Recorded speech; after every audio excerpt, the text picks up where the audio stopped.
Back to Prof E Plays. I'm Prof E, and this is going to be a big battle. All right, so we are picking up with the Tower of Thulsa. Now, before we do, I have a couple notes first. One thing that I forgot to mention at the end of last time is that I decided that all of my characters got 1 XP for the last adventure.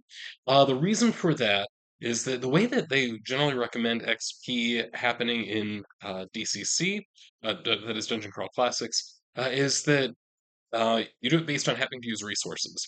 And and that might be using hit points, it might be using luck points or something like that, right? So 0 XP would be an encounter where you don't actually have to use any resources, you just kind of walk through it. So, for example, I walked into an empty room, there was really nothing there was no danger, nobody got hurt or anything like that. 1 XP would be kind of an easy encounter, you used a little bit of resources, but not really very much, right? 2 would be a standard encounter where there was some significant resource loss. 3 XP generally involves some loss of life for multiple losses of life. So that's kind of the oh, you see how much I'm moving away. It's a little bit different shot, so you can actually see my battlefield here. Right. So that is what happened. So because we had that or one character having to use luck, Phineas here had to use luck. There he is. He used what, like three? There's 2 luck points. He used 2 luck points to succeed in his persuasion. So because of that loss of resources, I decided to give everybody an XP for that encounter. Okay. One other thing is that I was doing some more reading, and it turns out, right, that I was all worried about not being able to read Celestial. Well, thieves apparently have the ability to read languages potentially. So as long as one of my thieves gets a good enough roll on that, they should be able to read any celestial we come across, or at least snippets of it, getting the general idea of what they're looking at. But at the same time, we've already acquired Bipeld as our friend, right, who is going to be helping us with that. All right, so my main goal for this session is that I want to work through a combat using a gridded combat system here. We have all of my terrain here is made using resources from um, Crooked Staff Terrain. I'll include a link in the description about this. All right, so this is his 2.5D terrain, which I thought would film fairly well, right? So it's all built on foam core, and I just bought like $1's worth of foam board from the Dollar Tree. I guess it was $1.25 worth now. So I have that. I used just a piece of it, and then just some old cardboard I had laying around, some corrugated cardboard, and these little beds also from Brickenstat Terrain. I did modify this slightly in that mine aren't as good. His original design for the bed required having some toothpicks here, here, here, and here, so you kind of have the posts of the bed. I didn't have any toothpicks, so I just went without. All right. So that is the basic setup here. I made 18 beds because that's the size of the foam board that I cut. So that's what I ended up with. Another thing that I made to make my life easier were these. I'm going to go ahead and hold it up to the camera here. There we go. You can kind of see it there. Right. So what I have, uh, this shows both the type of character we have. So in this case, it's a warrior, and then also shows the name, and that's going to make it easier for me to keep track of who is who on the battlefield.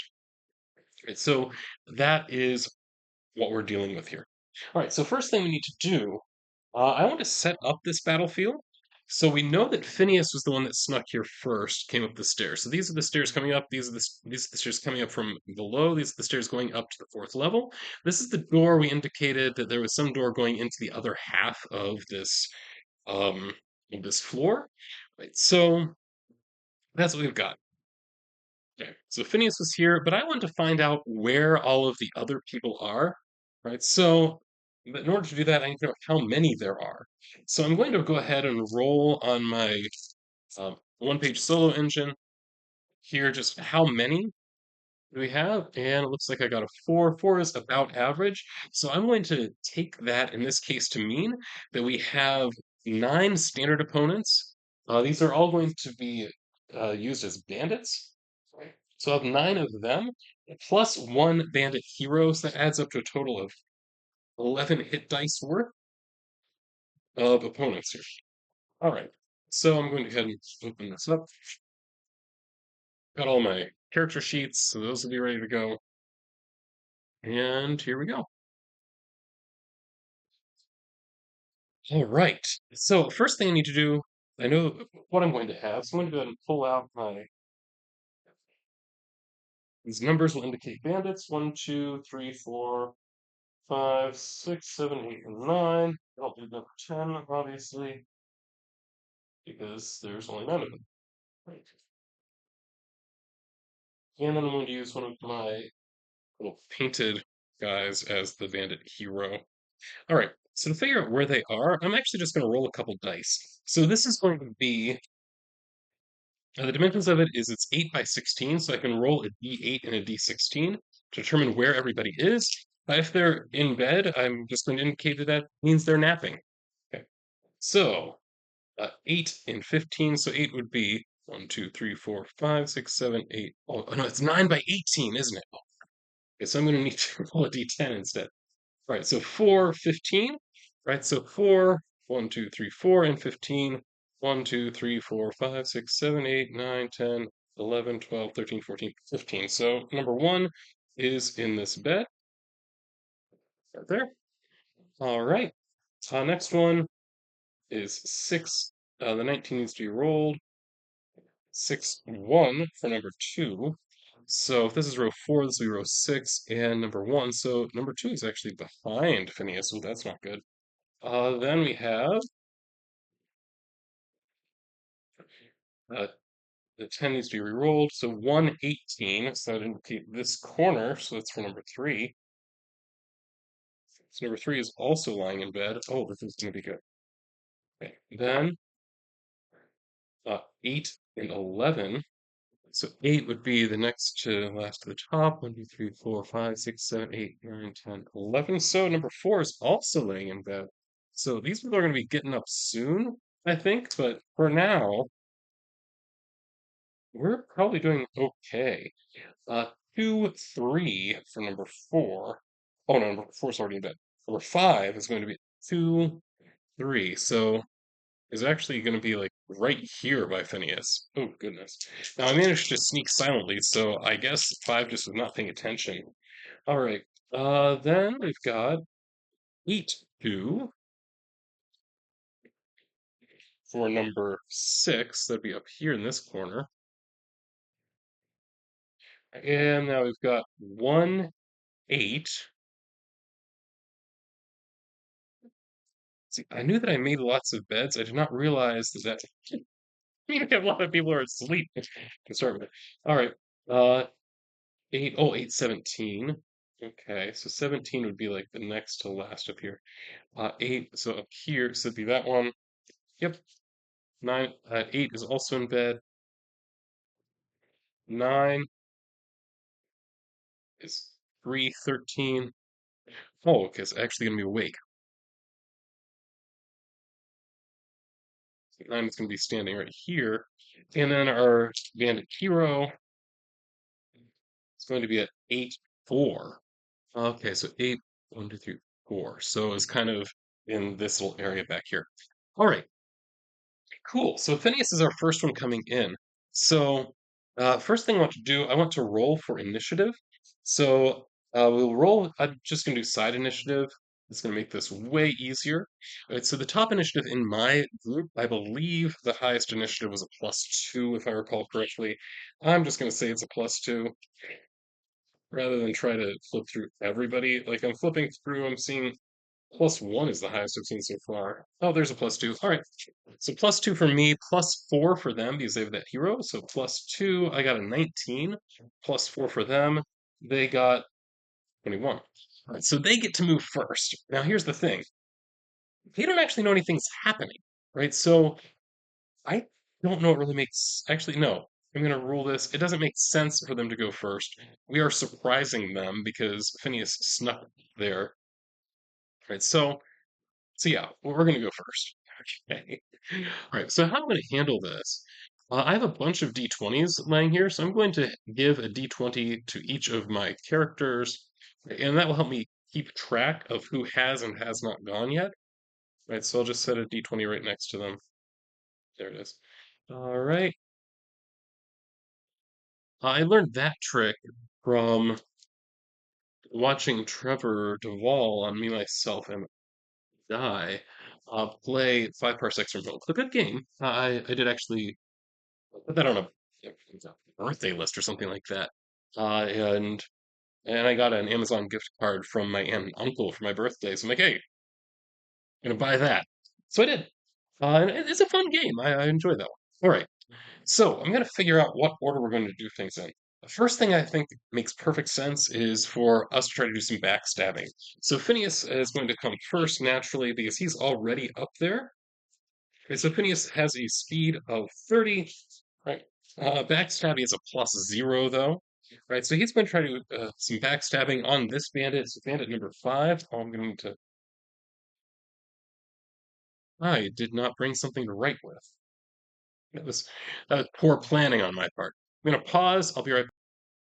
Continuity jump. Okay, so that's a nice discontinuity jump there for you. That's be coming back in. All right. So that's what we've got. Okay, I'm gonna go ahead and write down here. So we've got 1, 2, 3, 4, 5, 6, 7, 8, and 9, and Bandit Hero. All right. So I've got them all written down. Uh, so the AC on number 5 is going to be Uh, 15. And so Phineas is going to try to backstab him.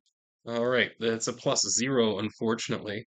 But hey, oh well. All right, so we roll our initiative, not initiative, we roll our hack.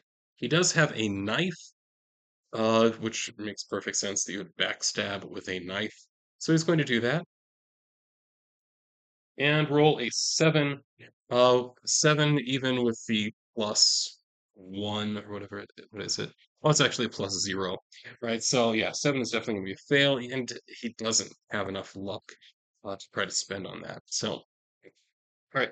So his turn is over. Next one, I think it makes sense. I think that's probably going to be the only chance we get for some kind of sneak attack. So I'm going to have one of our warriors come in.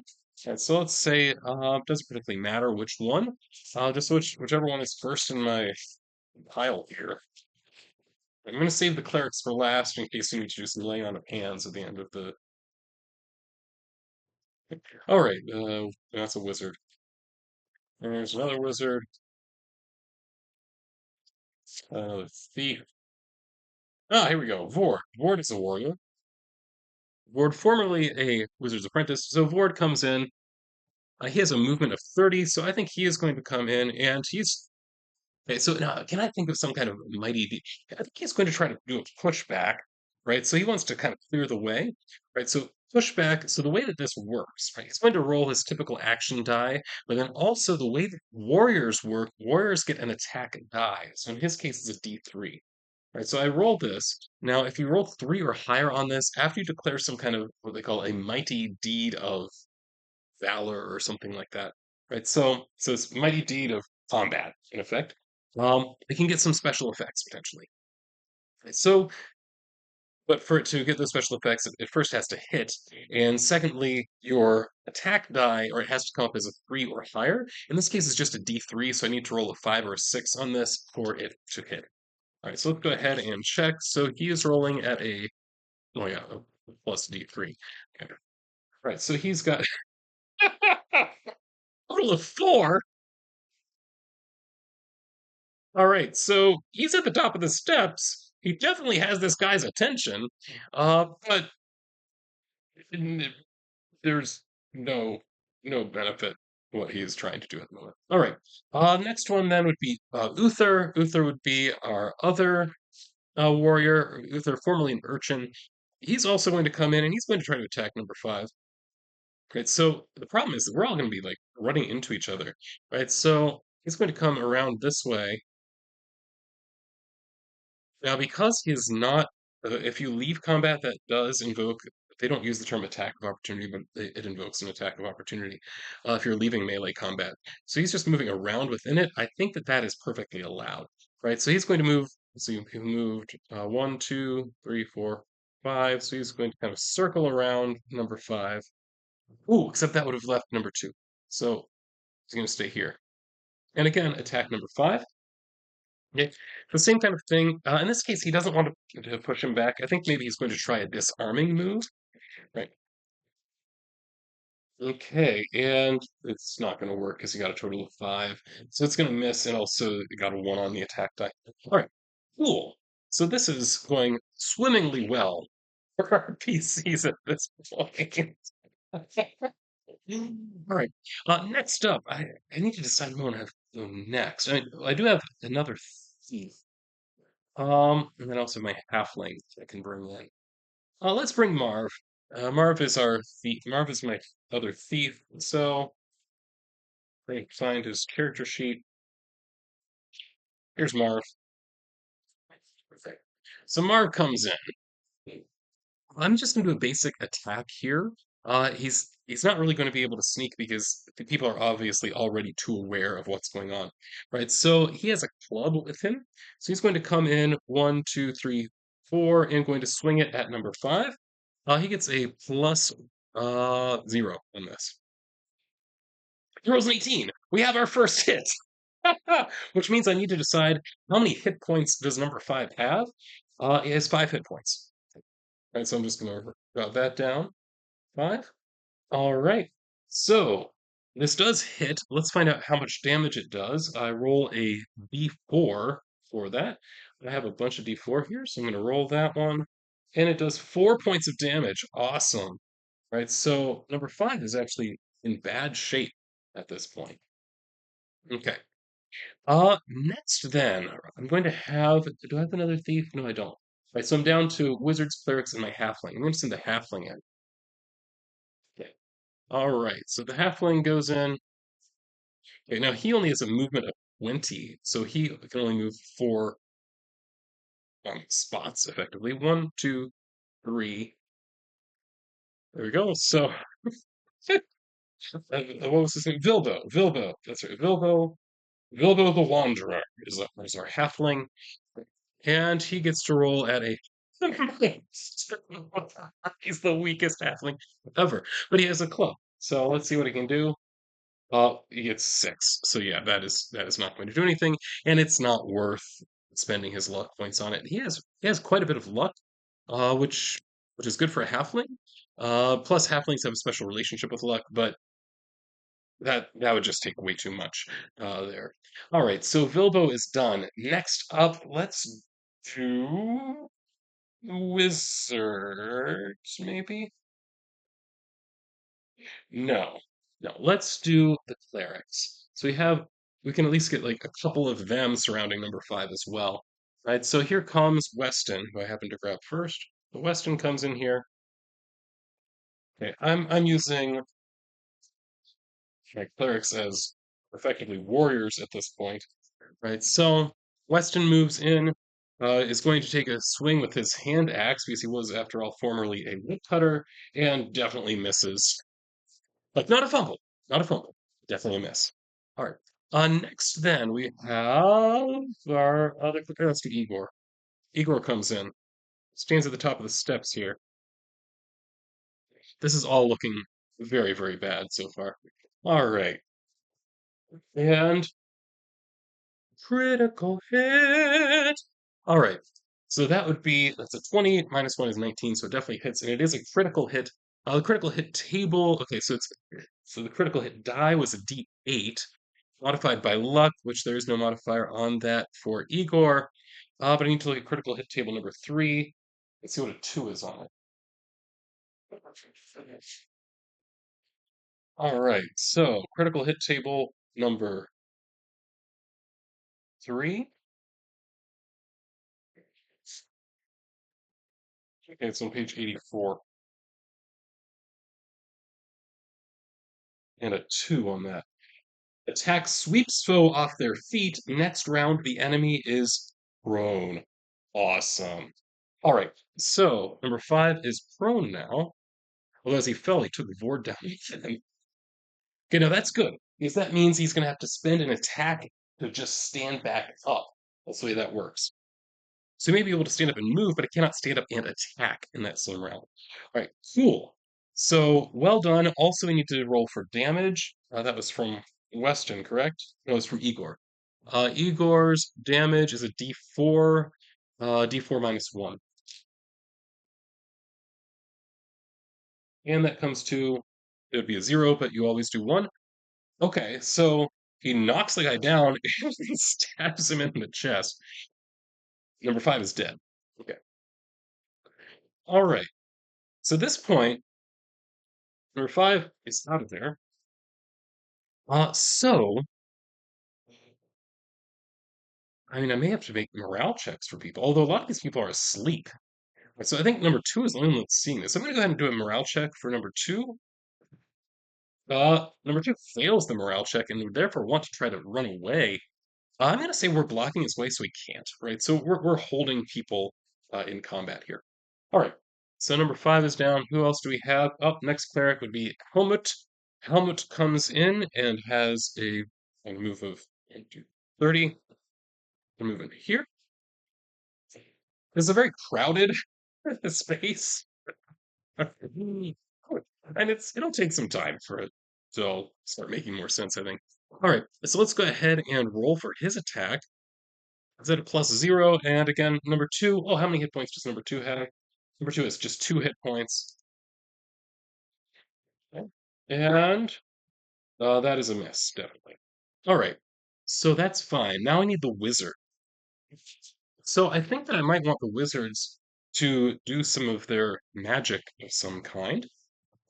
So I mean, there are a lot of people who are asleep already. And I'm going to say we can't see these people because these people are um, out of eyesight or out of line of sight, but they are within earshot, so they know that all this fighting is going on because we are certainly not able to be quiet with all of this.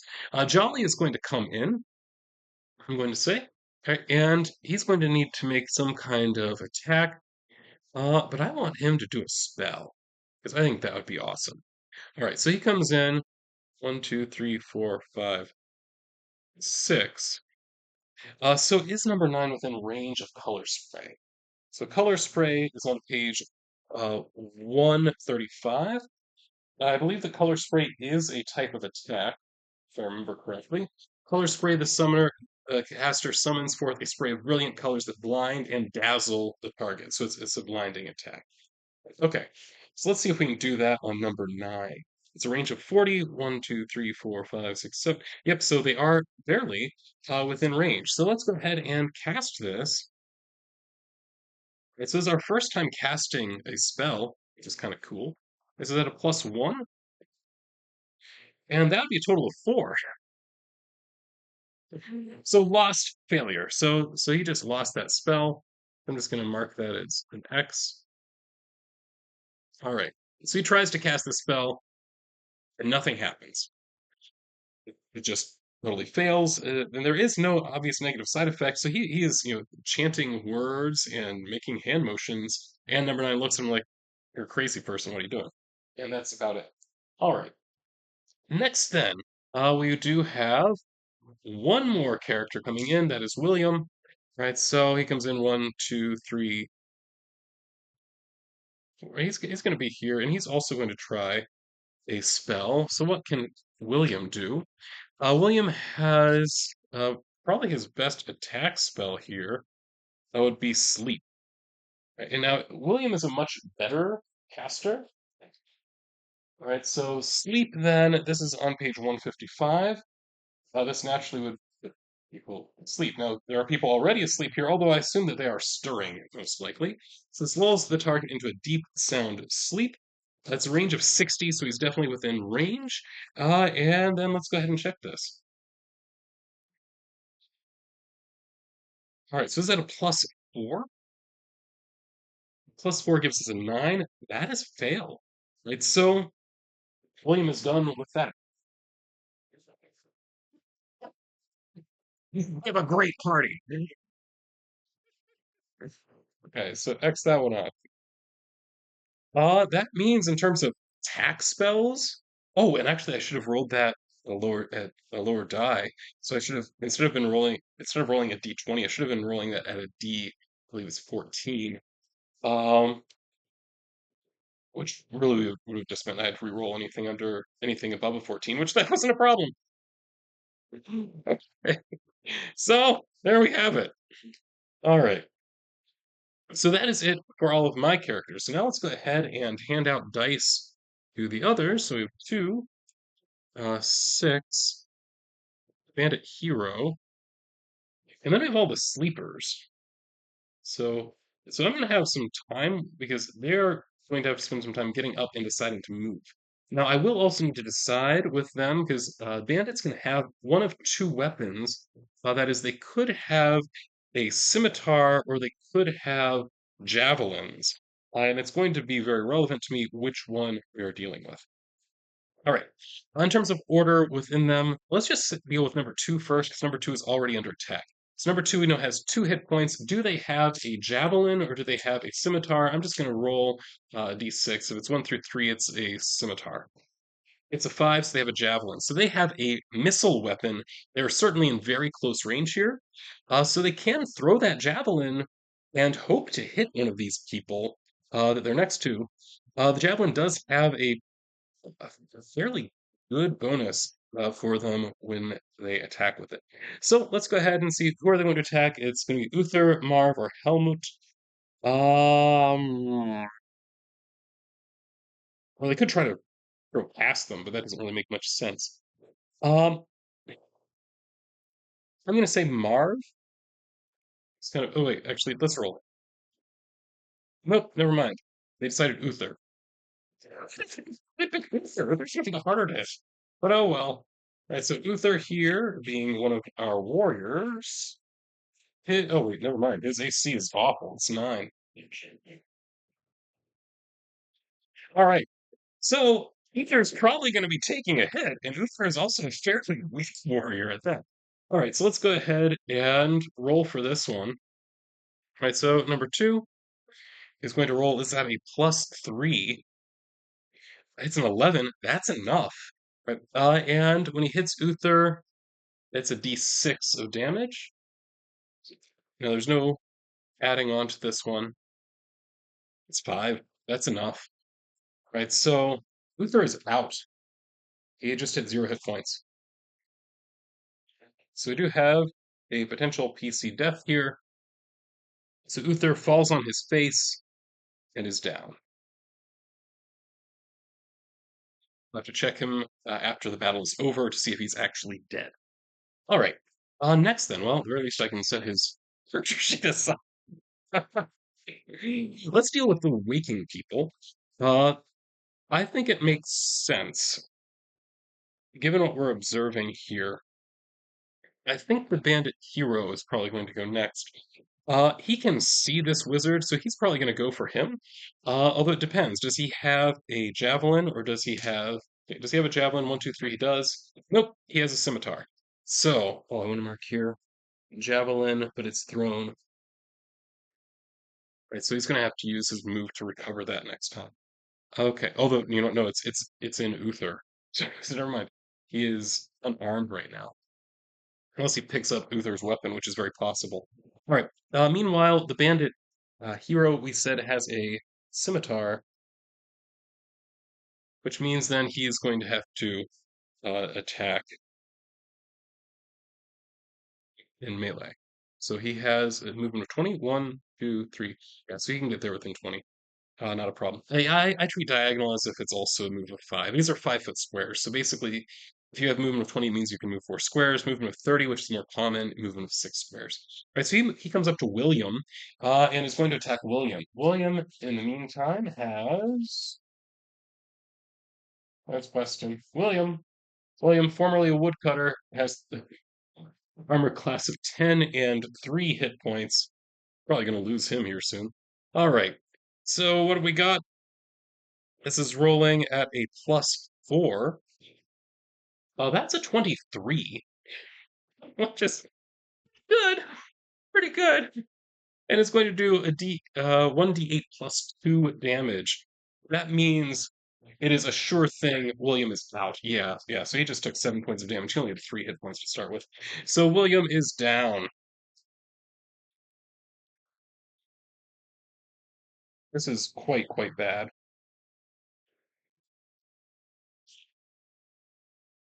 All right. Next then. So yeah, so like I can't roll worth anything. Meanwhile, they're just decimating me.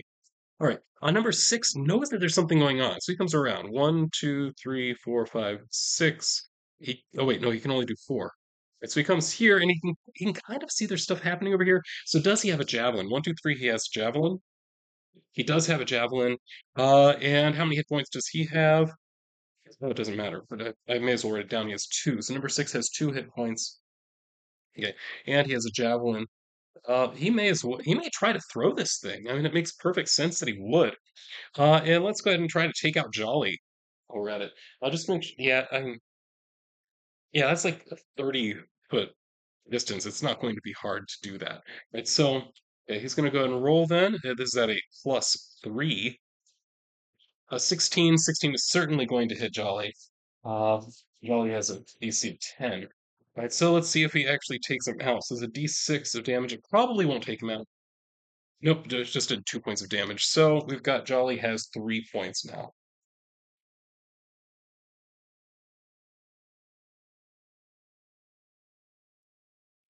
All right, cool. Um, Next then. Oh, not I check something. Because these are level one heroes, I might be able to save some of them. So there's this rule for what they call bleeding out. Right, so bleeding out, there's a chance of saving a dead character by healing them very quickly, such as using laying on of hands or something like that. So they each have effectively one round in which they can be healed because they're level one. If they're healed in that round, on the round they're reduced to 0 hit points, or the next round, they are healed per the result of the lay on hands check. If they are not healed before the second round, they may be permanently killed. All right, so all these people that I think are down are not necessarily right. Okay, if I can get a healer to them next turn and take care of them. All right. So that was a hit. It was just 2 hit points. So Jolly makes it through that. Good. Next then. Well, we have Nine is awake. So Nine is going to head toward Jolly as well. Does Nine have a scimitar? Yes. So Nine has a scimitar, which means he's going to be limited to melee combat. So you can move one, two, three, four. So he's getting closer, but he's not there yet. All right. So everybody else is asleep. Right. So they're going to start waking up and getting out of bed. I'm going to say that that's going to take the entire turn because they're all kind of groggy at this point. So they get up out of bed next to their beds. This is also me giving myself a chance to possibly not have a TPK in this battle. Okay, 7, get out of bed. All right. So there we go. So that is what we were looking at right now. Okay. Next thing we need to do. All right, so we're back around to the next round. I want to have my folks do a laying on of hands. Right, so first thing first, I have right next to Uther, Weston is there. Right, so let's see about Weston. So Weston can do a laying on of hands. Now, it's important their alignments here. Right, so Uther is chaotic while Weston is neutral. Okay, good. Good, good, good. That's going to make this easier. Um, because that means as long as he gets a 12 or higher, then he can uh, basically roll a hit die to try to recover Uther. All right, so he got 12, and his spell check on this is a +0, but hey, 12 is good enough. That gives one hit die, so he gets to roll a d12 for Uther. 8. Okay, cool. Now his max hit points is 4, but that does mean that Uther does recover. He is miraculously healed. Oh, wait, I need to. You know what? I can just use my characters here. All right. Oh, wait. So if we do laying on of hands, the question is, can he act this round? So that's an interesting question. Which I know, to me it makes sense. The answer is no. To prevent their death, if they're healed at round, they're just 0 hit points, or the next round. They are healed per the result of the enhanced check. If they're not healed in the second round, if a character was bleeding out but saved, suffers. Oh, a character that was bleeding out but was saved suffers permanent physical trauma from the near fatal injuries. Anyone who is saved from bleeding out suffers a permanent loss of 1 point of stamina. In addition, they gain a terrible scar from the wound it downed them. Okay. All right, so Uther is scarred and lost a stamina point. So his stamina is down 8-7. All right. Yeah, and he has, I'm just saying, a scar. Okay. But Uther's back up. Good. And that used Weston's turn. So I'm going to take Weston and just set him here. Uther is back in the running. Next, then, I want one of my other clerics to get over to William. Igor can do that. So 1, 2, 3. Yep, Igor is within range. So let's go ahead and have Igor try to heal William. Got a 15. Awesome. Right, so Igor is lawful, as is William. Awesome. So that means because they are the same, okay, it gets 3 dice. Awesome. So he gets to roll 3d4 for healing, which means he's going to get his max hit points of 3. Even though, oh man, I rolled great. Yeah, rolled an 11. Right, but he only has a max of 3 hit points, so that's what's going to happen. Right, so William is back up and at him, though he did lose a stamina, so his stamina is down from a 10 to a 9. All right, and also has some kind of scar. Let's see the scar.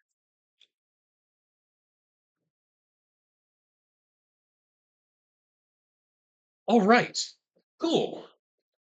Who is next? So Igor is done. All right, just going through here. Jolly is up.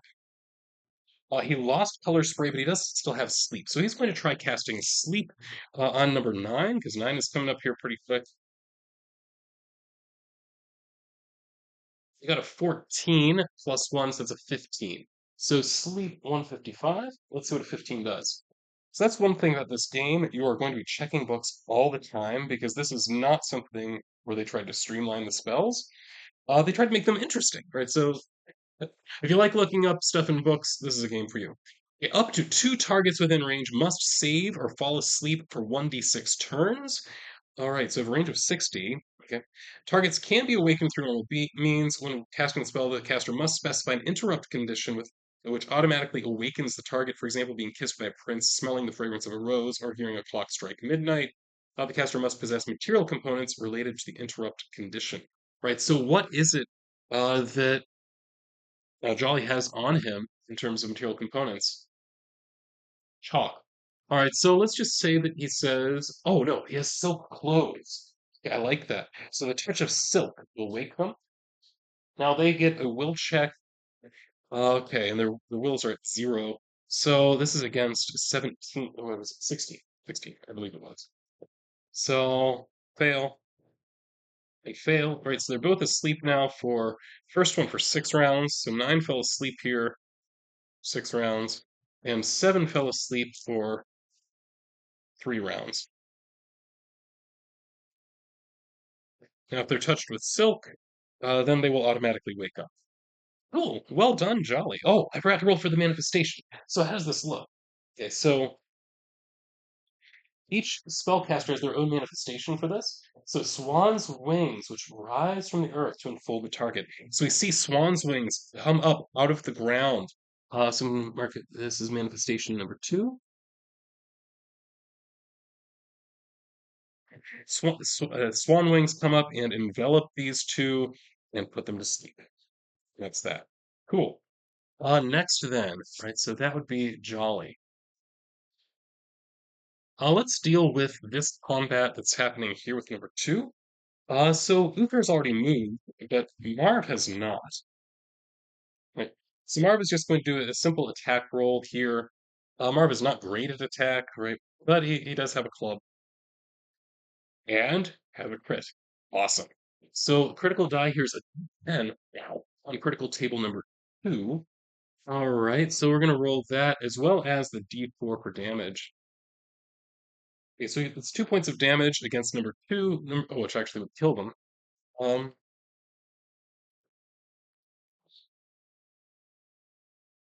and then we have let's check the critical effect. I don't think it's probably going to matter since the person's already dead. Critical table number 2, and it is effect number uh 3, I believe it is. Yes. Effect number 3. So clean strike to the back, inflict plus 2d6 damage with this strike. So apparently Marv managed to stab the person in the back from his position there. How that happened, I don't know, but it's what happened. Okay. All right, so he can then still move. So number 2 is gone. Nice. Now Marv still has a move, so he can. Where's he gonna go? He's gonna go. Yes, 1, 2, 3, 4. Head toward number 6. All right. Cool. Who else needs to go? Phineas and Helmut do. All right. Phineas, what can he do? I wonder if he can possibly. Is there somebody he can sneak up on? I don't think there is at this point. Um, I don't know. I think the bandit hero was focusing on William, so he's going to try to sneak silently. He gets a 5, so that's going to absolutely fail. So he sneaks up behind this guy. The first person is perfectly aware, so there's no backstab possibility here. But he is going to attack using his knife and fail miserably. All right, so that's done. Helmut, what is Helmut going to do? Helmut is worried about these wizards, so he wants to stay near them. Right, so he's going to come this way. 1, 2, 3. So he can come here and he can attack the bandit hero. He has a +0. Now the bandit hero has an AC of 16. It's going to get real. Oh, that's good enough. All right, so the bandit hero does have 2d8. That is a total of 8 hit points. And just got hit, right, by this. Just got whacked with a club. And took how much damage? D4? Just 1 point of damage. But hey, 1 point of damage is 1 point of damage, right? Right, we're at least moving a better direction than we were. Vilbo is going to come in. I think it makes sense to try to take out that bandit hero, because we've got him surrounded, so let's do that. So Vilbo comes over and joins in this chaos, and is going to try to attack with his club. It somebody had a dart. Must have been one of the wizards. Okay, all right. Anyway, so Vilbo's going to attack yes, too, against somebody that's an AC of 16. Okay, this is kind of hopeless. No, it's not. Roll a 19, which would be 17. That's gonna hit. All right, so we'll go ahead and roll that D4. It's gonna be a -2. Okay, so it's still just 1 point of damage, but still not terrible. Okay. Last one to act will be Vord. Okay, so here's Vord. And wait, look at question. I don't know. I suppose the best weapon did go, right? Yeah. He's one of the first ones. Yeah, he must have done some heal. Oh yeah, he did healing on Uther, that's right. Okay, so Vord now gets to engage somewhere. So he's gonna try to squeeze his way this way. 1, 2, 3, 4, and he's going to engage with number 6, who has a javelin that he has not yet thrown, according to my stats here, which oh that's right, because he had to move. Alright, so this is he's a warrior. So what is he going to do? He's going to run over there, and I think he's going to try to push him back so that he can't see all of this stuff that's happening. So that's what's happening here. So go ahead and roll that warrior die. It's a 2, but it is a crit. All right, so we do not get that, the mighty deed happening, but we do get a critical success, which allows us then to look at hit table. No, so first I'm going to roll a d8 and add luck. Oh, he's really lucky too, isn't he? Wait, no, he's not. He's a +1, so it's a 6. 6 on critical hit table number 3. Critical hit table number 3. 6 says a brutal strike to the torso. Inflict +1d8 damage with this strike, and the foe suffers multiple broken ribs. Awesome. Right, so Ward comes along with his dagger, and just like I don't even know that like a dagger is not going to break your ribs. So I don't know that that's necessarily what it is that's doing damage here. Right, so it's going to be a D8 plus the D4 from the dagger. So he slashes him and also like pounds him in the chest. For a total of 5 damage against number 6, which would kill him. So number 6 is out.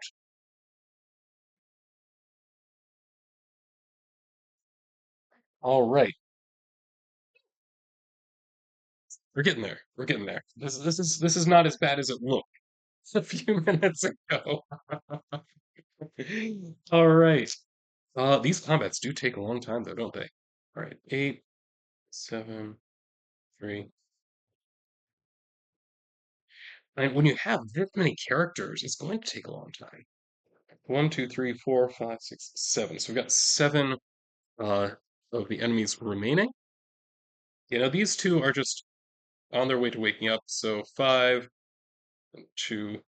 All right, now the others are going to act. I think it makes sense. Let's deal with the bandit hero first. So who is he going to want to take out? I think he's mad that William woke up. William looked very dead. William should be dead. He wants William to stay dead. Therefore, he is going to try to kill Igor. That makes sense. All right. Because after all, Igor was the one that healed him. So let's go ahead and take Igor out. Now this is with a scimitar, so it's at a +4. That's a 20.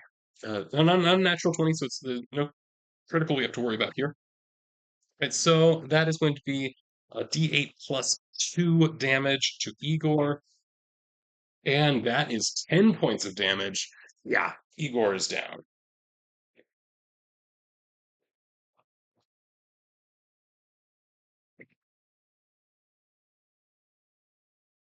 Igor? All right, so he is active. Next then. Ooh, okay, number 4 is closest. Let's deal with number 4 first. So first, does number 4 have a scimitar or does it or have a scimitar? Let's just do 1, 2, 3 is a yes. 5. So no, they don't have a scimitar, they have a javelin. So they have the ability then to throw that javelin. I want to double check the ranges on these things because I am not sure off the top of my head. Um, let's check our useful tables here. And there is nope, nope, that's not it. Weapons. Okay, a javelin. Oh, it's 30, 60, 90. Okay. So 30. Yeah, they're within that easily. Right, so he's going to throw at Vord. Actually, well, he could sensibly he could do Ward or Phineas or William or Jolly. So which of them is the least lucky?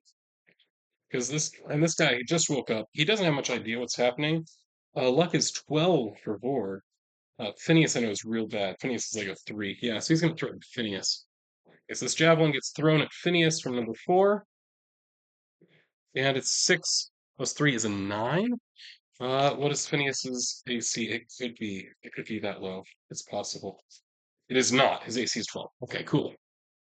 Right, so number 4 throws his javelin but misses. Right, so he's in trouble right now.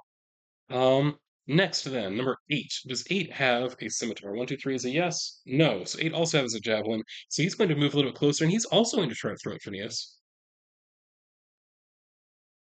That's definitely within the close range. So throw that javelin at a +3. Ooh, that's a 20. All right.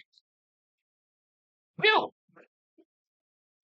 that is what that is, I suppose. These critical tables. I'm not sure how we deal with human NPCs.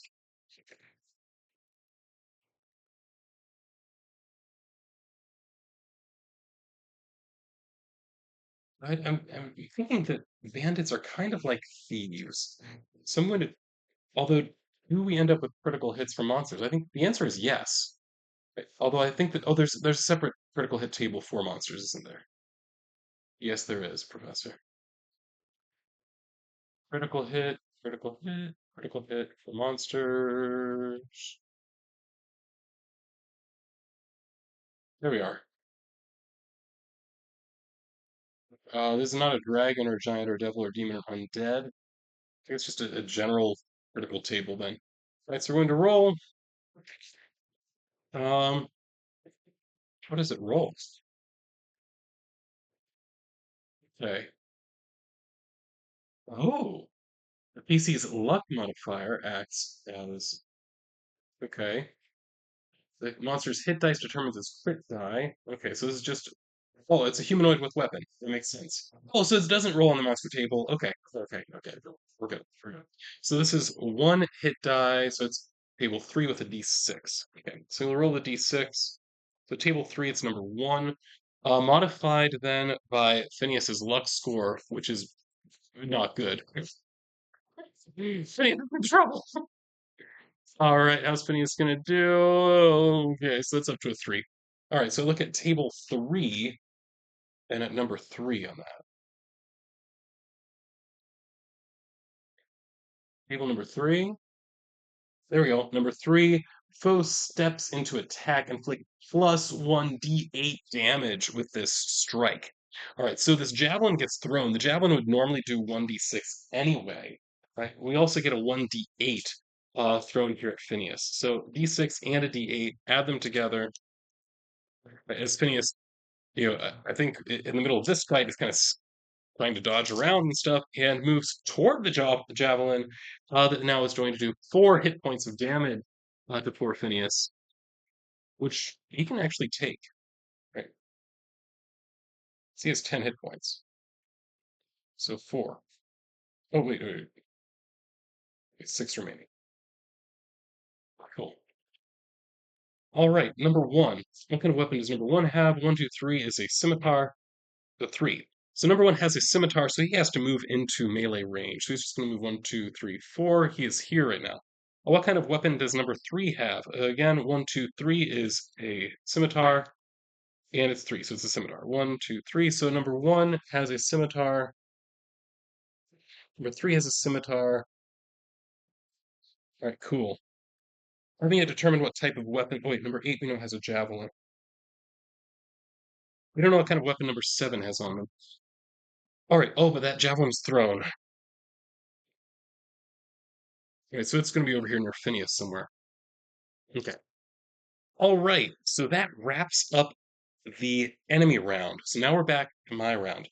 Okay, we need to deal. I want to deal first with what's happening here with poor Igor. All right, see if we can get him healed. Well, Helmut is right there. So let's have Helmut try. So Helmut is going to, is that a plus one? Right, pray to Justicia, trying to also heal another lawful friend of his. So 10 plus 1, that's an 11. That is a fail. Right, so this fail increases his disapproval range. So if he rolls a 1 or a 2 on any future spell checks, he's going to be in trouble. Right, so Helmet fails at that. Okay, that's a problem. Okay. All right, Helmet has gone. Next then, Weston. Weston is going to pop in, right, and try to deal with this then. Weston is not quite as, I guess, well chosen for this. One, his spell check isn't as high, and two, his alignment's a little bit off, but he might possibly be able to do it. Right, so let's go ahead and roll it. 16. Okay, good. So 16 then, that would allow him to heal 2 dice. I believe it's a d8. Okay, so it's 7 points of damage, which is enough because Igor only has 3. All right, cool. So Igor is back up, having lost a point of stamina in the process. Is at 12 is now down to an 11. And Weston has done his thing. So Igor's back up now. This captain is getting so mad. All right. Next, let's try to deal with all those that are attacking the bandit captain right now. Right, so Phineas is definitely hurting as he got slashed by a flying javelin. But nonetheless, he is still capable of fighting, so he is going to fight this bandit captain, rolling with no benefit at all. Okay, oh, but a 17 is enough. So I need a 16. Ooh. So that is an attack. It's not a critical or anything, but with a knife. So we get to do 1d4 worth of damage. 4 points. Awesome. Could not have been better. So our bandit hero, that's hero, not captain, is down to 2 hit points left. So he is not in very good shape. Cool. Next then, Bilbo is there. All right, Bilbo, you're going to roll is at a -2. See if we can crit again. That'd be nice. A 2 is definitely not a crit. I'm surprised we haven't had any fumbles yet, actually. That's kind of nice, honestly. All right, so Bilbo is a miss. Helmut, I believe, has not gone yet, has he? Oh, no, no. He did. He was healing Igor, I believe. All right, so Helmut and Igor are there. I should have Weston do. Arrgh.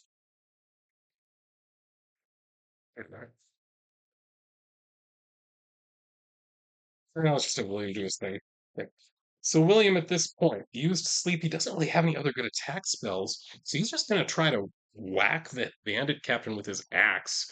He doesn't have a very high attack, but hey, he may roll well. He did not roll well. All right. Next, then. So we still have 4 people left to go. Vord and Uther, right? That is, our 2 warriors are left to go. So let's go ahead and have them do something, maybe. Oh wait, no. Let's have. Yeah, let's actually have Jolly do something. Right. Right. So Jolly was the one that actually managed to successfully cast Sleep. Right. So I think that he is going to try to do that same trick again. Sleep is a 60 foot one, two, three. Yeah, so he could do this on who has a javelin. Well, no, whoever had a javelin already threw it. All right. So number 3 is a scimitar, as is number 1. So he's going to target number 3. So Sleep is 155, and that is a 1. Awesome. Okay, I'm excited about this. Right, so this is really bad. But I love the bad stuff, right? So okay, so sleep when you roll a 1. Lost, failure, and worse. Right. So I'm gonna put an X next to sleep. What is the worst that's happening? Right. So I roll 1d6 modified by luck. Right. Jolly's luck doesn't have a modifier on it, so it's just a d6 then. And it's a 4, right? So that 4 tells us it's a misfire. So the misfire, I roll a d4, and then we find out what happens. That's number 4. The caster jolts all creatures within 50 feet to total alertness, canceling all sleep, as well as all dazes, hallucinations, and other distractions. So that means, okay, 7 and 9 are back awake now. I'm going to say for their action, they can stand up here. Oh, wait, no, that'd be next time. Okay. So 7 and 9 are back awake. I'm going to let them immediately stand, actually, because they're jolted to awareness. So they jump up as soon as that happens. Thanks, Jolly. That's a great effect, by the way. I love that. So yeah, well done, designers, as far as that goes. Jolly's also the one with the darts. So okay, so it's going to be very useful here very soon. All right, Marv then. Where's Marv? There he is. All right, Marv. Let's just have him attack. Okay, so he's going to come around this way. 1, 2, 3, 4, 5, and he's going to attack number 4. Number 4 already threw his javelin, so he's unarmed at this point. All right, let's go ahead and throw a 1. Oh, got a fumble. Okay. So the fumble die here, I believe, is a D4 because he's not armored. All right, so let's find out what that fumble does. It's a 3 modified by luck, so it's just a 3. So pull out fumble table. So what's happening to Marv right, as he goes up and he takes a, a swing at number 4, and and 3 is the fumble. Weapon comes loose in his hand, quickly grabs it, but his grip is disrupted. So he takes a -2 penalty on his next attack roll. So I'm just going to put a d6 here, indicating 2, just to remind myself that that's a -2 on his next attack roll. All right. So he swings and whoa! I love it. I love this game. Oh my goodness. Okay. Uther comes in and is really far away from all of the action, so he's just going to move 1, 2, 3, 4, 5, and that's as far as he can get because it's being crowded. All right. Wait, no, he can take a second move, can't he? Okay, I forgot about that. Okay, so he's going to take a second move, and he's going to stand right in the way of 9 and 7 because that is what I mean. He's chaotic, so I wouldn't expect him actually to try to give himself for somebody else. But oh well. Okay. So I guess he's motivated by let's mess these guys up. Okay. Vord then also needs to move. So 1, 2, 3, 4, and he's going to be right here between 4 and 8. 4 is currently unarmed. 8 is also unarmed. So either one of them. Uh, Actually, you know what? It doesn't make sense for him to do that, does it? He probably wouldn't. 1, 2, 3, 4, 5. 1 is actually armed. So he's going to engage in combat. He takes his dagger and he's going to try to disarm number 1. All right, so go ahead and roll the. Okay, I got a 3. Awesome. So it's 17. That's going to hit. And that means also that the disarm effect is going to kick in. Cool. So this is the first time this has happened.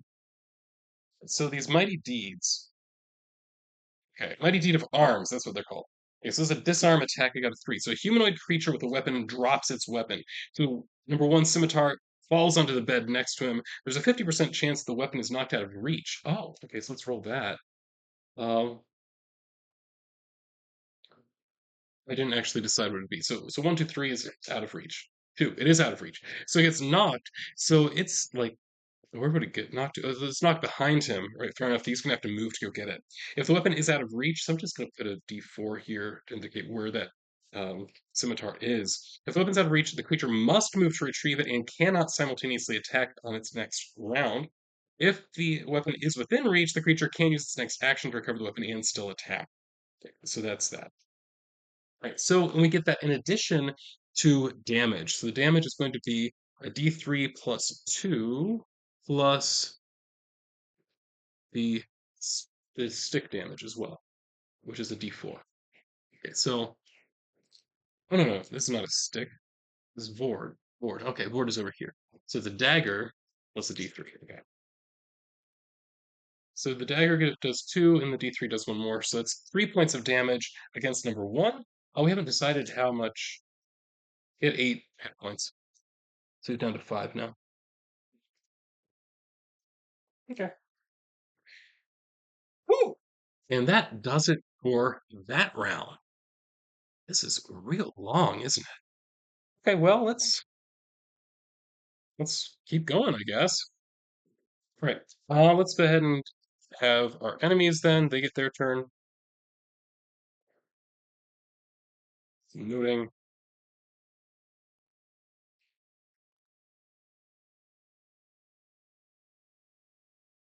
All right. So first, I'm going to deal obviously with our bandit here. So the bandit hero is going to take a swing at Phineas again and miss. I think because Phineas has a pretty good AC, doesn't it? Yeah, Phineas has a 12. That's going to be an 11. So he missed. Awesome. Okay. Next, then, what else is happening? I think these two are going after. Oh wait, no, let's deal with number 1. So number 1 is going to move to retrieve his scimitar over here. That was an easy enough one to do. Okay. So I think Uther is definitely going to be under the gun here. So number 7 is going to attack him. What kind of weapon does 7 have? It's a scimitar.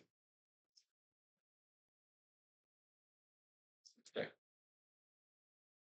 And for Uther, that would definitely be a hit. And how much damage does it do? It's a D8 plus 1. I don't know where that D. Okay, that's enough to take Uther out. So Uther is down again. All right, so Uther is down again. So that's number 7. Number 9 is going to come after Vord. He's right there. All right, Vord. Targeting attack this again at a plus 2. That's a 4, definitely miss. All right, number 3 is going to come. Number 3, what does 3 have? 3 has a scimitar as well. Over here, and he's next to Uther. But that's that. 8 and 4. So I think 4 can attack from where he is. So 4 is going to attack Marv. And this is just fisticuffs at this point. That would be, again, I think a +2. And that's definitely going to hit. So 1, 2, or 3, and it's 3 points of damage against Marv. So Marv took 3 points of damage. He's down to 2. All right. Next then, 8 is going to move up and is also going to attack Marv. Again, his fisticuffs. And that's enough as well. Right, so it's the damage here. Another D3. Oh, it should be a D3 plus 1, shouldn't it? Okay. Oh, that's 5 points of damage. So yeah, Marv is down as well.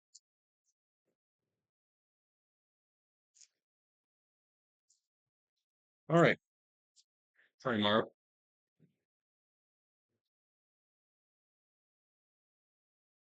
So next up then. Boy, this is not easy. Um, we have a problem in that I don't think anybody can get to Marv. Because he's here, and Helmet could go 1, 2, 3, 4, 5, 6. Helmet could actually get there, but that would mean, yeah, he's just gonna have to do it. So he provokes an attack of opportunity here. So the Bandit hero takes a swing at him and misses. Oh, no, he doesn't miss necessarily. Helmet, he takes off to go try to take care of Marv. Right. And yeah, he gets hit. He gets hit. With that scimitar. So in his back, he takes a hit with the scimitar. 8 plus 2, 5 points of damage against Helmet. Well, fortunately, Helmet has like the most hit points of anybody in this party. Right, so he's fine. He can continue. All right, so he continues along here, and he does laying on of hands to Marv. Let's see if it works. Set a +1. Marv is lawful, I believe. Yes, Marv is lawful.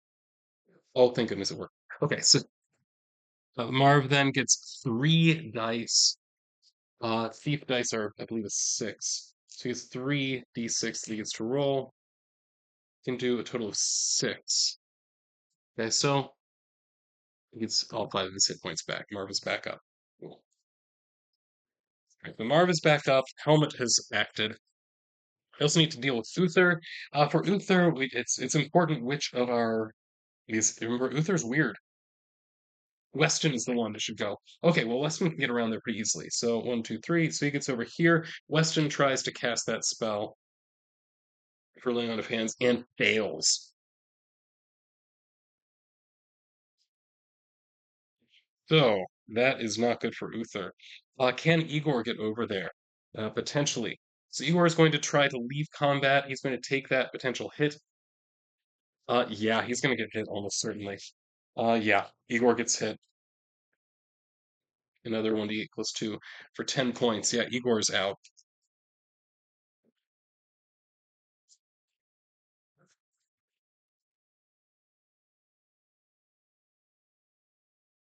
All right. That means that at this point, uh, Uther is effectively dead. Like, we haven't got to him in time to heal him. All of my healers are out. All right. So next, then, let's see what else we can do. Okay. Uh, we have Vord.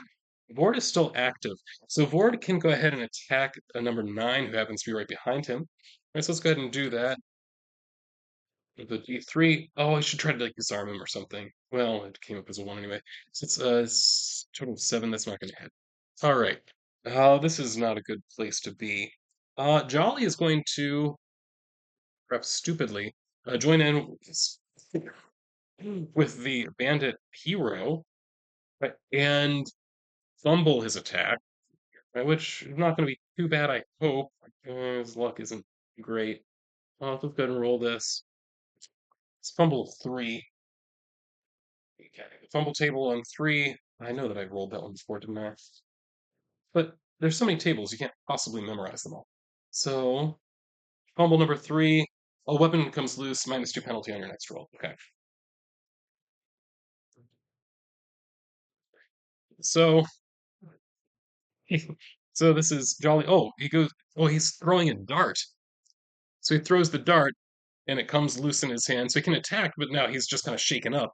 But yeah, his dart went flying across the room. He can recover it later, but he certainly isn't going to be able to use the dart next turn. Okay. Next, then, let's have William go. William's there. Yeah, so it's all just people dealing with the bandit hero at this point. So, William, let's go ahead and have him roll. This is also an attack with a hand axe. Oh, I just realized he's unskilled with this. But he should actually be rolling not a d20, but a d16. So anything, so that 17, for example, would not get rerolled. The 19 would get rerolled. 16, on the other hand, would hit. And I don't, that does not count as a critical because he's untrained with it. All right, so, but at the very least, it does do damage, right? So it does at least do 4 points of damage, which takes him out. Oh, thank goodness. So he finally got rid of. I lost my. Well, at the very least, the bandit hero is off the board. Oh, there it is. Okay, okay, bandit hero is gone. Cool. And that was because William. Next up, then. Oh, wait, I'm just gonna lay Uther upside down. Igor could potentially be revived still. Vilbo and Phineas still get moves. So what can they possibly do? I'm going to say Phineas. Oh wait, Vilbo first. Vilbo is going to go 1, 2, 3, 4, and is going to attack number 8. Okay, it's going to roll this at a -2. That's a 9. It will not hit.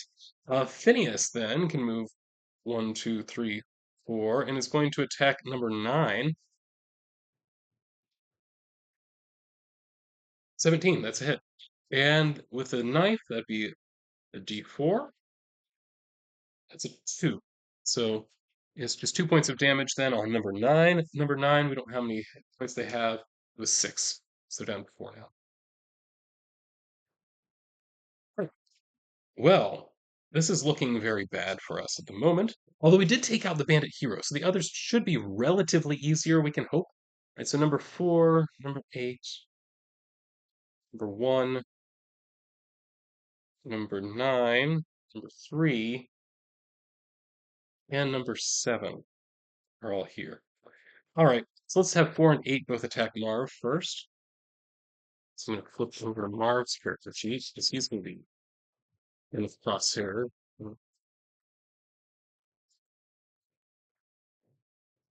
Now, 4 and 8 we know are not currently armed, so they can only do subdual damage, which means I'm going to say that if Marv gets taken out, he's not going to die.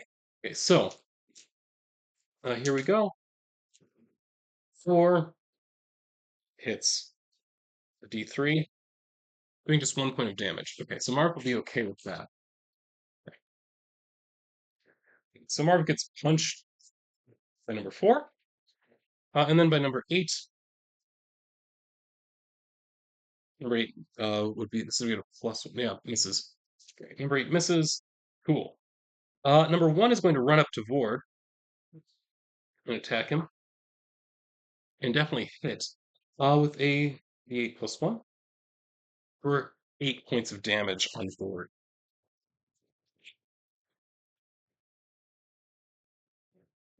Vord can take it though. He can't take another one of those, but he can take that one. All right, cool. Next then, let's say number 9, also attacking Vord. I would miss. Number 3, what is he going to do? I think he's going to move forward and try to get Weston. So he's going to step over here next to Uther and attack Weston. And yeah, that's definitely a hit. Okay, so Weston is going to take enough damage to kill him. All right, where's Weston? There he is. Yeah, yeah, Weston is out.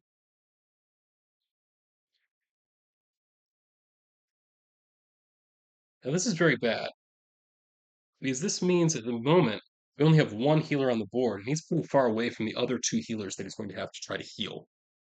All right, man, that's what happens. Okay, number 7.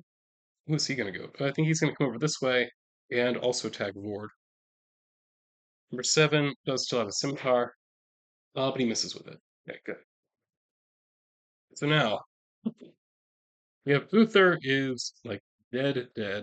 Weston and Igor are both out at the moment. Oh, we're gonna have to sacrifice one of them. Weston is special. Can we get to Weston? One, two, three, four, five. Yes. So Helmut is going to run over to Weston. He's not currently engaged in battle, so the string of hot glue stuck to that. So Helmut runs over to Weston and is going to try to heal him. So he miraculously fails. Oh, gosh. Oh, goodbye. Goodbye. So where's Helmut? There he is.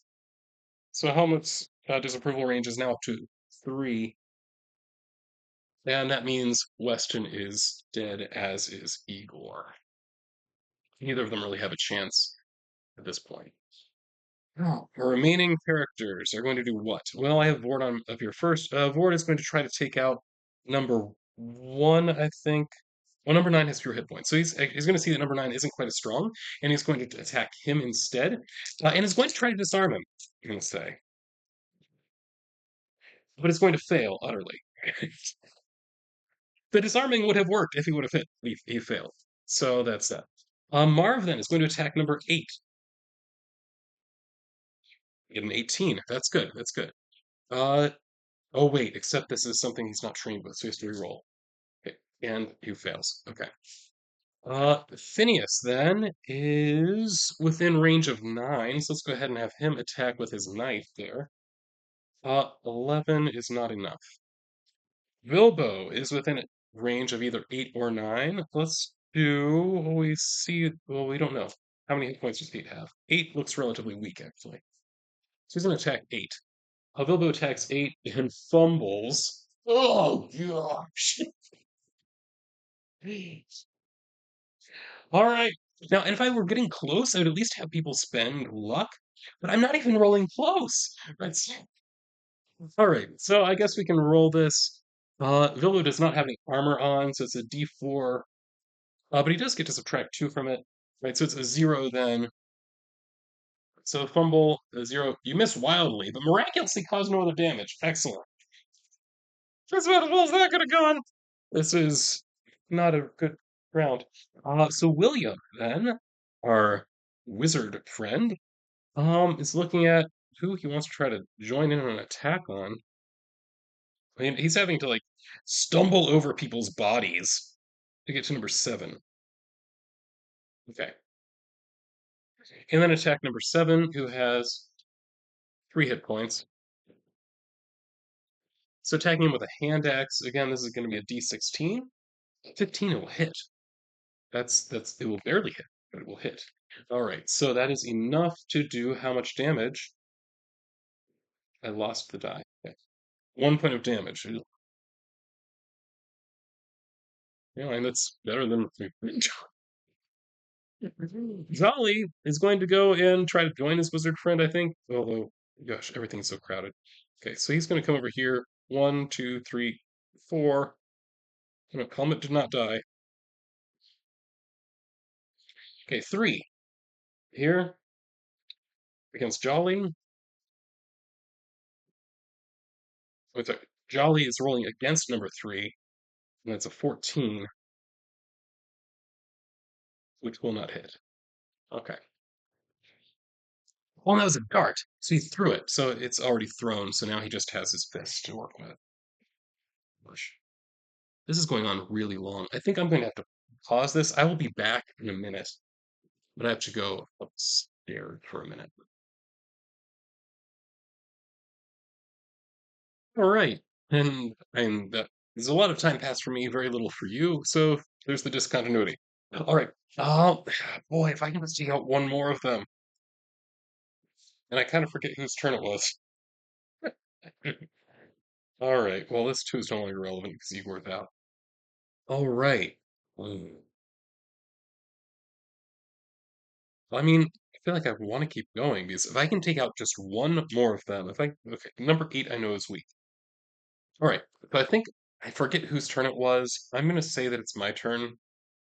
It might be tilting things to my advantage, but at the moment I need that advantage. All right, let's just be honest about that one. All right, you know what? No, I'm not gonna set the dice out. I'm just gonna go through these. All right, so first, number 8 is the weak one. If I can get number 8 out, that's gonna be really helpful. So let's have Marv go first. All right, so Marv, the thief is going to. I mean, can do it. Okay.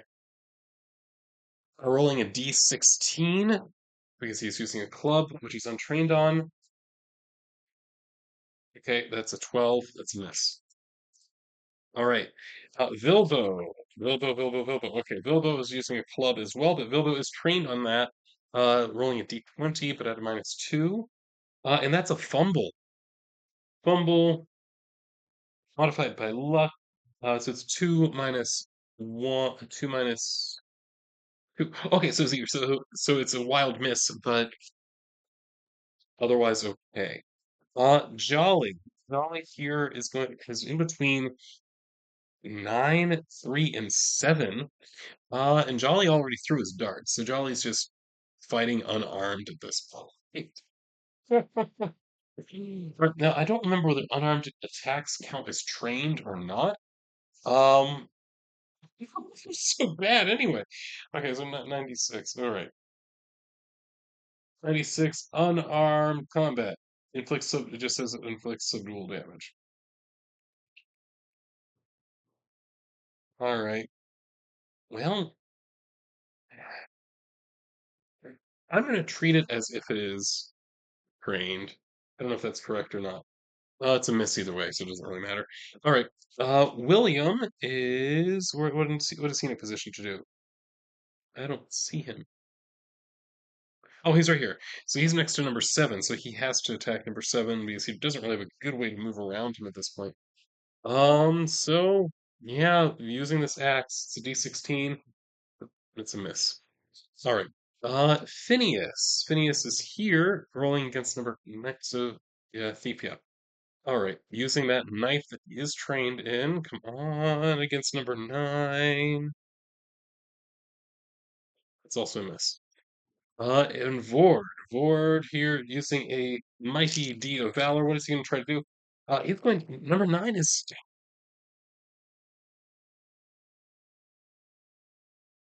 Let's say he's going to try to disarm number 9.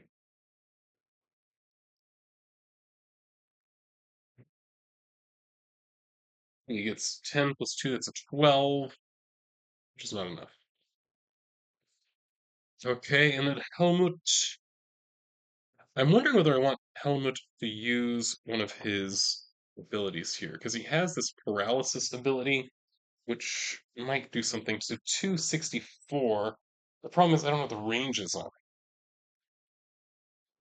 264. Okay. Oh, okay, that charges him so that he would end up potentially paralyzing somebody next turn. Okay, let's try that. Um, no, no, let's not actually. I think that's too dangerous at this point. It's a +1. So as long as he rolls at least an 11, we're okay.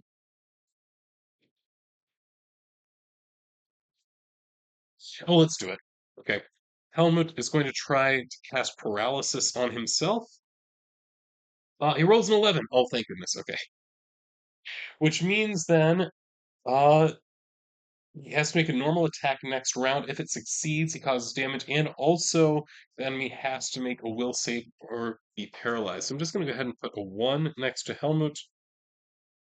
And yeah, I'm going to actually leave Helmut there. He's going to move in and do that attack next turn. I think he's going to end up like jumping over the bed here or something like that so he can actually get into what's going on. This is just not total chaos. All right. I'm going to go through the enemies in order. Right. So number 1 is going to go first. Number 1 can only attack board, so it's going to do so. And get a 9 plus 2, so it's an 11. That's 11 enough to hit the board. Yeah. Yes, it is. Okay, and that'd be a D8 plus 1, 5 points of damage. Vord is still standing, barely. All right. Next then, number 3 is going to attack, and he's right next to Jolly, so number 3 is going to attack Jolly again. It's the obvious thing. All right, so, and I lost track of the die. 12, that's enough. All right, so again, it's a D8 plus 1. That's 9. Okay, so Jolly is down. Potentially recoverable, but down at the moment. Okay, 3, 4. 4 is next to Marv, so 4 is going to attack Marv, and totally miss. Excellent. Then 7. 7 is going to attack William, and that looks like it's probably enough to hit. Yep, definitely going to attack William. Or definitely going to hit William. All right, well, sorry, William. In that case, William is going to take 7 points of damage, which is enough to take him out as well. So both wizards are down at the moment. Helmut might be able to get over there and save one of them, possibly. Gosh. Yeah, number 8 is going to attack Marv. That makes sense. And miss, thank goodness. And number 9 is going to attack Board and miss. Okay. All right. So now, going through my characters, through their sheets, who do I want to do? Let's do Helmut first. Helmut is going to go 1, 2, and it's going to make its way over here to William. Oh, wait, no, oh crap. Helmut has to make a normal attack this turn, so he can't heal. So, so long, wizards. Gosh. Okay, so instead he's going to jump over here, and it's going to attack number 9. Right. All right. Let's see if we can do it. 19. Oh, thank goodness. Okay, so Peck, and he is using something he's skilled in. Oh, good, good, good, good. Okay, so that means then that he's going to go ahead and roll. He does 4 points of damage to number 9, which is enough to take number 9 out. Number 9 also might have been paralyzed, but will not be. All right. Okay. So Helmut is done. Okay, now at this point, everybody else is going to have to make a willpower check to see if they're going to stay in, and all the other enemies are going to have to make a willpower check to see if they're going to stay in or if they're going to flee. Right? So now, so not willpower, it's a will check for morale. Okay, let's do that. So number one fails. So number 1 is going to try to flee. So I'm just going to circle that. Number 1 is going to be leaving. How number 3? Number 3 succeeds. Number 4 fails. So number 4 is going to try to leave as well. This is going to make things a little bit easier. Number 7 succeeds. Number 8 fails. So number 8 is going to try to leave as well. Okay. So 3 of them are going to be fleeing. So we're only really going to have to deal with number 3 and number 7. So at this point, several of them obviously look like crap. We're in trouble. So they're not particularly interested in continuing at this point. Vord is going to go ahead and attack number 1 anyway because he's going to get attacked by number 1 if he tries to leave combat. So let's go ahead and do that. With a Mighty Deed of Valor, he's going to try to trip him, I guess. Sure, why not? That is going to be a total of 14, which is not enough. All right, so Vord misses. Okay. Phineas then, hacking. She doesn't have anybody to attack. It can actually scoot in here to attack number 3, and misses. All right, Vilbo is next to number 8, who's going to be trying to flee anyway, but may as well try to attack him. It's rolling out of a D. Oh no, D20. That misses. And Marv also attacking number 8. Misses. All right, so now it's up to them. Now, so number 1 is trying to flee, right? So as he is fleeing, how is he going to go? Because he can only move 4. Let's move this way. 1, 2, 3. But doing this, he does We do have a couple people that can take swings at him. Vord takes a swing and crits. Okay, so let's see what happens with that crit. Okay, Vord.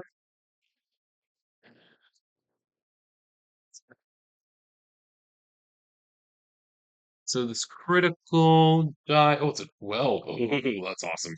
Okay, and on table number three. So 8.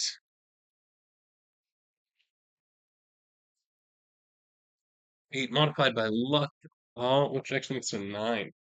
All right, so strike to the leg splinters femur, inflict plus 2d6 damage with the strike, and the foe loses 10 feet of movement until healed. So, I mean, this guy might just die, honestly. Okay, so he gets these two plus a d3. Okay, so this is the damage. Oh, plus the d4 from just the standard dagger.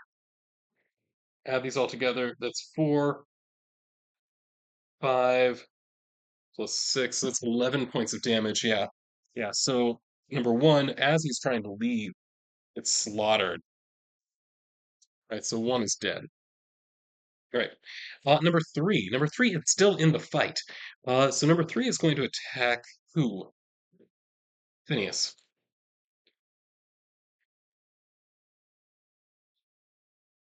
And that's might be enough. Phineas, I believe, has one of the higher ACs. Yes, he does, but he has enough for bonus. Okay. So, yeah, it's a total of 14 against 12. That's enough. So Phineas takes a hit of 8 points of damage. Phineas is down. Fortunately, Helmut is right there, so he might possibly still be healable. Okay. Oh, that was number 3. Number 4 is also trying to flee. So he goes 1, 2, 3, but that's going to provoke an attack of opportunity for Marv. Marv attacks and misses. And 4, okay, so he is fleeing this way. He's going to go down the steps. He's trying to get out of the place entirely. Now 7. 7 is still in the fight and is wanting to continue the fight. Right, so where does he go? Things have so many bodies. So he's going to come over here, going to hop over this bed, and is going to engage with Vord, who is currently not fighting anybody. All right, so 7 is attacking Vord. That was definitely a hit. 17 certainly is going to hit him. And how much damage does he do to Vord? He does 3 points of damage, which is enough to take Vord out.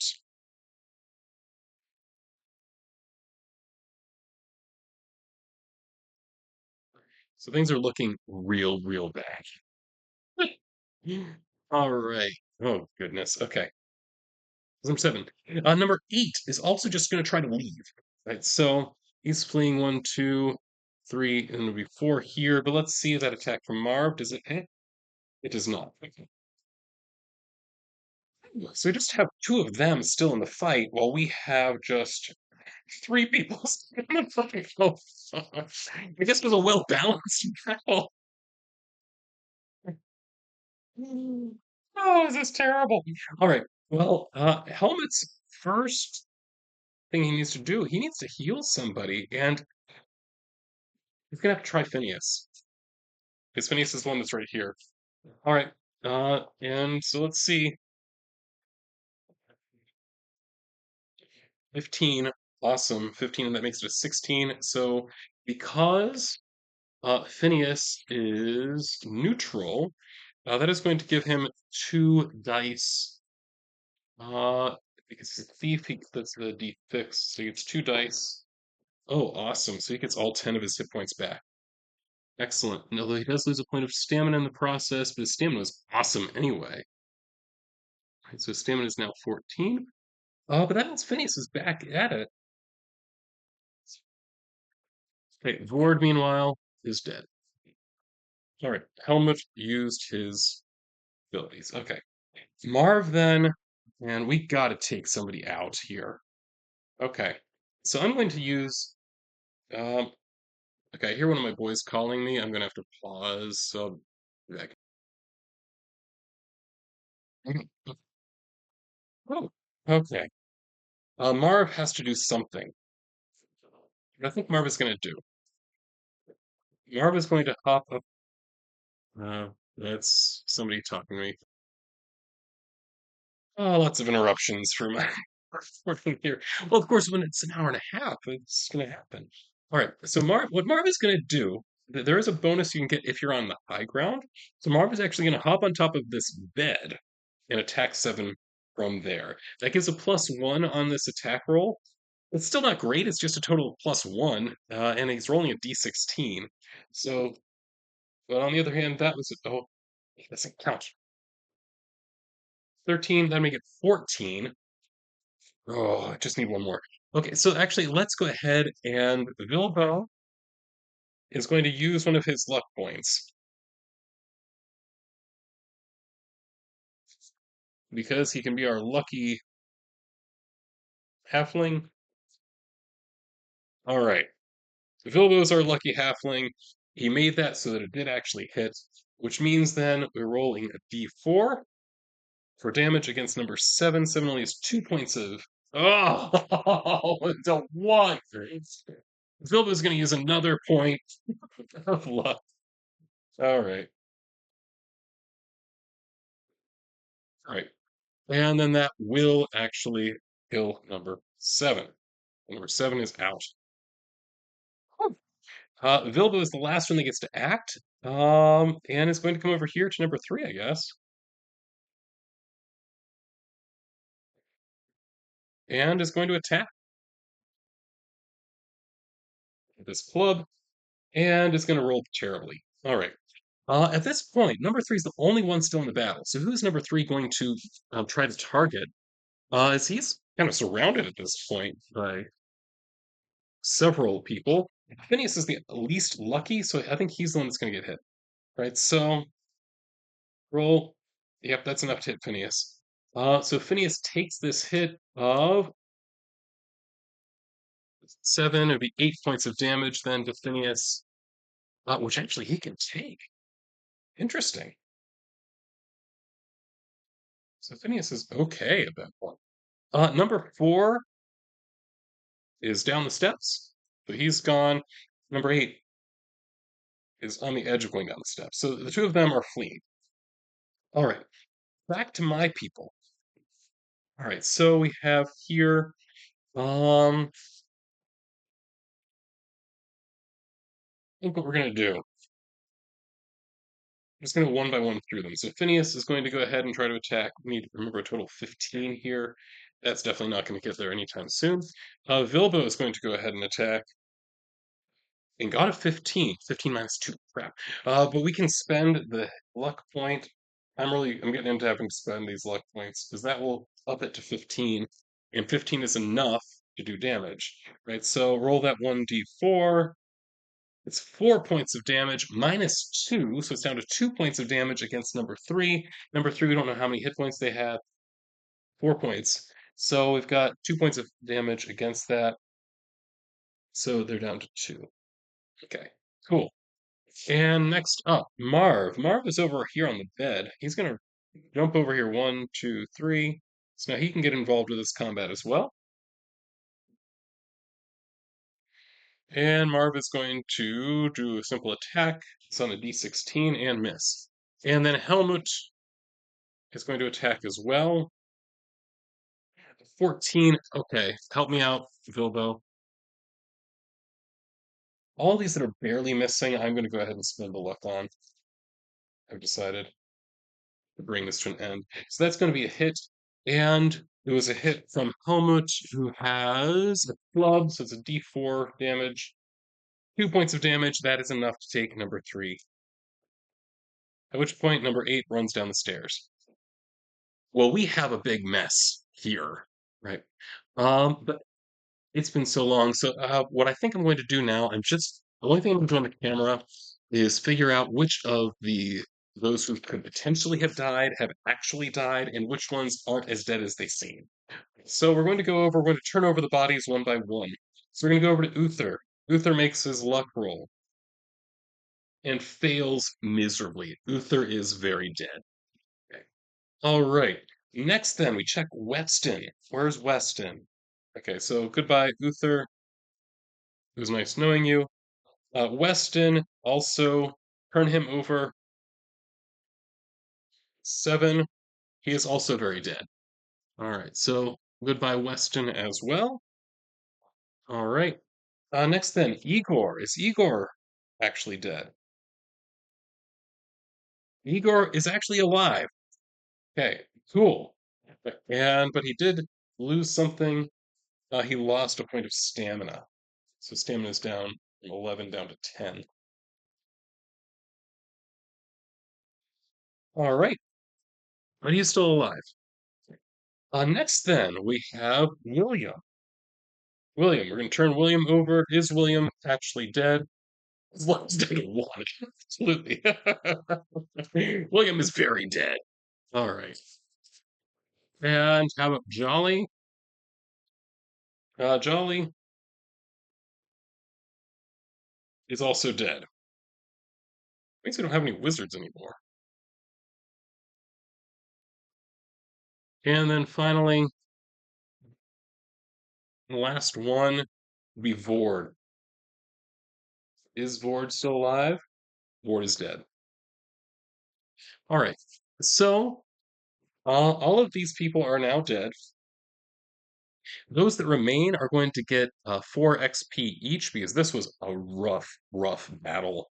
I mean, we lost literally half of our PCs died. Okay. All right, so I'm going to call it there. I am going to do some rearranging in terms of like, all the looting the bodies, that kind of stuff. But that's something that I don't have to do on camera. You don't need to see that. And then next time we're going to continue right through the Tower of Thulsa. Now that we've cleared out at least some of the bandit horde that was here, I'm hoping that the rest is not quite so brutal. All right, although there were a couple that did escape. Number 4 and number 8, did actually get out of here. Though they were both empty-handed at that point. All right. So yeah, we're going to collect up some javelins, collect up some scimitars, rearrange who has what, and that is it for this very long episode. Thank you for sticking with me. But this is Prof E signing off.